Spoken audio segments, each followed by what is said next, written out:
Hey everybody, Tom Barnes stories from the 78. You know, it's summertime in Chicago. People dance in Chicago. Hot summer nights. Think of like Fast and the Furious, that scene at the beginning of the movie, everybody dancing around. That is Chicago on a Monday, Tuesday, Wednesday, all the way through Sunday kind of night, especially when it's hot. So why not put that dancing to the test at the ultimate dance freestyle party that they have going on at the Museum of Contemporary Art? It is the Red Bull Dancer Style City Qualifier, and it'll be happening, like I said, at the Museum of Contemporary Art. It's the regional, and then when you qualify, you go on to Kansas City on July 26th. And if you beat that and represent all of us here in the Midwest, you go to California, Los Angeles on October 11th for the big to do, the big World Stage Festival. I'm talking with the dancers now, Nico, for this story from the 7-8. Nico, how are you? I'm great. I'm great. How are you doing? I'm doing good. You know, I've talked to people over the years about this event, but it's always in a different spot. I think it was at like Thalia Hall a couple years. This big event is this weekend, though, at the Museum of Contemporary Art, right in the middle of downtown. I mean, that's got to be pretty exciting.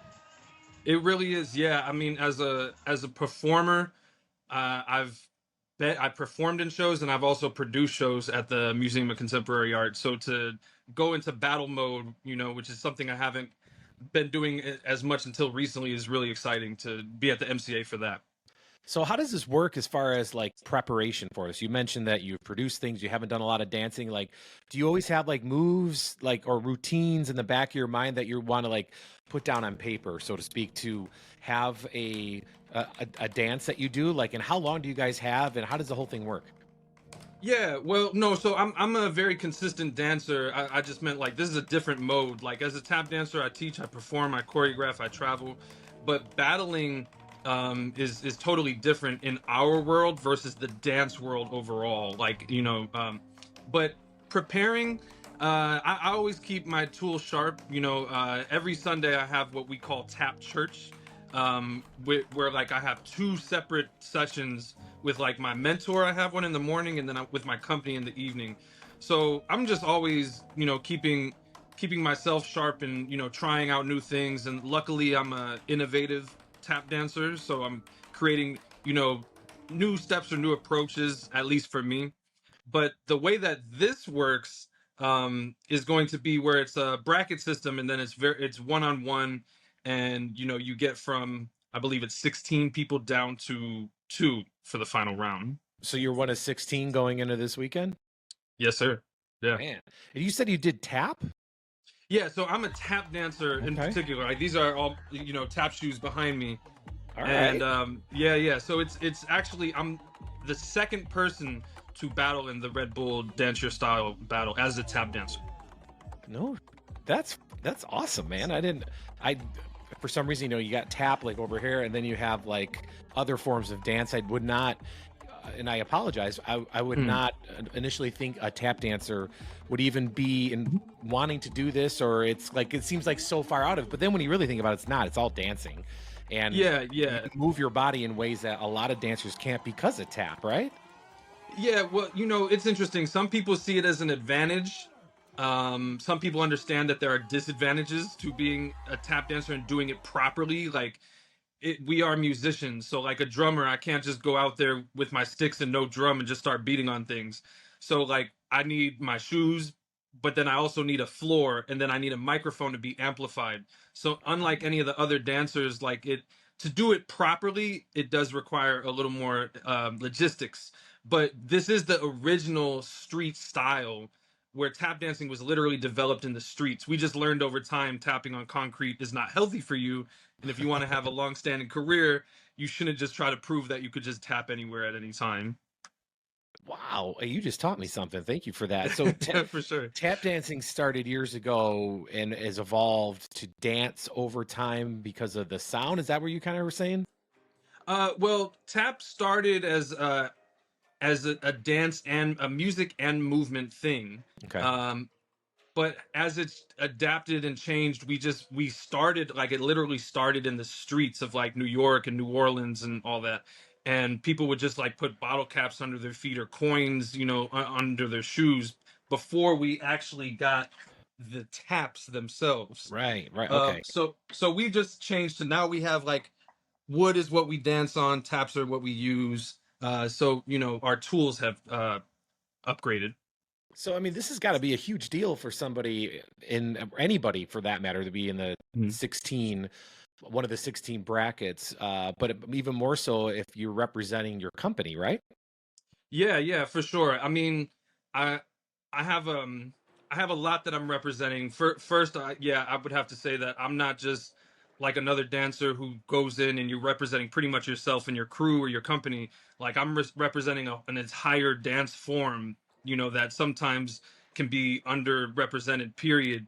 So I have that, but then yeah, I have my company 333. I'm representing, and then I come from an all element hip hop crew, Sour Apples, so I'm representing them as well. What's the significance of 333? The number or the Yeah, company?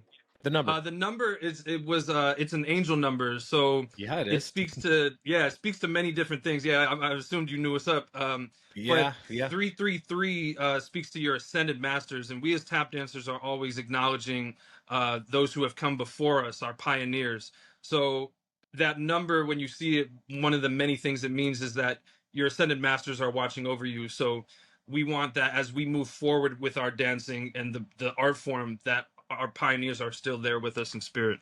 Wow, that's fantastic. Yeah, I see 333 quite often when I'm looking Oh around the yeah, yeah. world, and I'm like, oh, there they are. Okay, and Oh yeah, other repeating numbers, but 333 is a popular one I see a lot of. for So sure. well, that's awesome. I mean, it's a very spiritual connection to dancing, which I suppose that makes a lot of sense. The dancing is a very spiritual thing. Yeah. But what are you in store for this weekend, specifically at this Red Bull dance event that is the pre-qualifier for the regionals to then for the main event in Los Angeles? Yeah. Well, I don't all the way know what I'm in store for, but what I do know, Yeah. because, and I say that because with it being an all styles battle, they have the DJs play music that is set to challenge you. So, if you're a house dancer, maybe they'll have you dance to some Latin music, or if you're a footwork dancer, then maybe they'll have you dance to something that's more for people who are popping or something like that. As a tap dancer, we can tap to any music, which is, a big advantage, but also not all music fits really well. Like something that's really like dubstep and like wah, wah, wah, like you have to finesse your approach. So what I'm prepared for is really anything, to be honest. Right on. Do you have, forgive me if you said this, I just want to make sure I'm understanding. Do you bring your tap setup when you do these dances? Like, so you're bringing the board and your shoes and you're throwing down with whatever the DJ's playing, but to tap. Yeah, exactly. Oh, that's insane, man. Yeah, yeah. Holy crap. Yeah, and to add, I'm really excited because in recent years I just started getting back into all styles battles, because to be honest, it just didn't feel fair back in the day where if I had a board, they'd say, "Oh, you can't use the board," and then, "Ah, you can't dance on our floor," and then maybe I'm not getting mic'd, so then I'm not being amplified, and then the DJ has to turn down the music, which brings down the energy. So this is actually the first all styles battle that I'll be able to do where I'll be amplified on a proper floor and I'll be able to actually do what I do. I'll still be like confined to, the dimensions of my floor, but it'll just be better than how I've experienced it before. So you'll be dancing and you'll be able to hear you tapping Exactly. to whatever music they play. Any music. Yeah. Damn.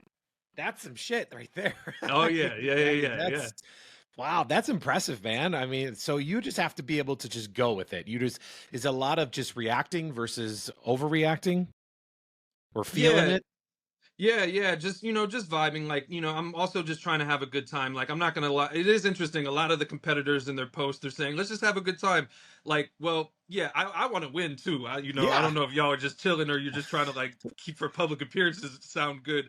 But like, yes, I am here to have a good time, but to also try to win. Because again, I'm representing more than myself, and it would be cool to at least get far in the competition. Yeah, man. Of course. You're from Chicago. Show them what's up. Exactly. So how long do the battles last? So the DJ plays the music and you go. How long does that last? To be honest, that's one of the few questions I don't have an answer to and I haven't asked. But I believe it's like a minute. You got Okay. a minute. You're not doing Yeah. it for 5 minutes or something like Oh that. no no no. Yeah Is yeah. is it like a one and done? Like you get one shot and then you keep advancing? Yeah, so within this bracket system, you have your one-on-one with somebody and you get 2 rounds. Okay. And it's a different song per round.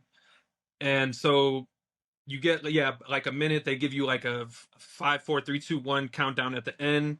And I think one of the more interesting things is like they don't choose who goes first. The dancers choose.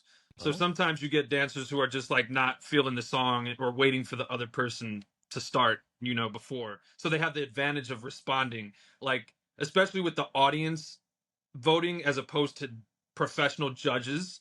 You have to like work the crowd, and whether you're battle rapping or battle dancing, like you often have an advantage if you're responding to the person and going second.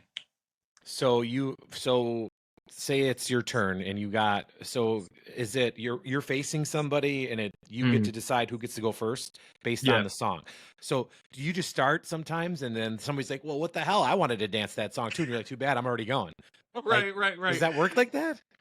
Yeah, kind of. I Oh mean, man. I feel like most of the times I've seen it, people, it's pretty smooth where like it's very clear that like somebody wants to dance first and then the other Respectful. person. Yeah, but there are times where like you might step on someone's toes where you're both trying to start, and then either it gets handled itself or the judges have to come in and like facilitate.